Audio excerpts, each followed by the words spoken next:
So this is a loading technique to the front part of the arm. So that roughly covers right where the shoulder moves to where the elbow bends, so this front stuff. You're going to need a ball and a platform to rest the ball on top of. You can do this kneeling or seated. I'm going to show you the kneeling version. Place the ball on the platform. You're going to place the tissue that you want to work on directly on that ball.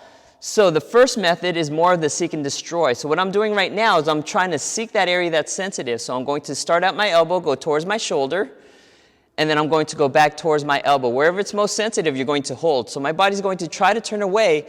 I'm going to hold that position right there. I'm going to take a breath in and exhale while I just allow my body to melt over that ball. And then I'm going to hold that position until it desensitizes.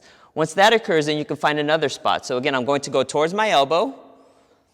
I'm going to go towards my shoulder. Once I find a spot, I'm actually going to twist my arm up or twist my arm down. Wherever I feel more sensitivity, I'm going to hold it. And then I'm going to take a breath in, exhale, and just allow the weight of my arm to melt over that ball until it desensitizes. The second method you can use is more of the pin and stretch. So you're going to do the exact same thing. You're going to find an area that's sensitive.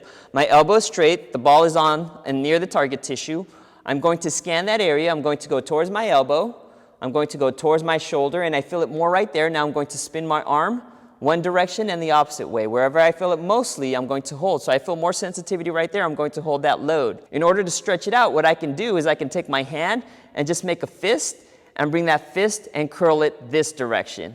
So again, I'm going to relax my fingers. I'm going to curl my fingers, curl my fist, and make my fist go in this direction.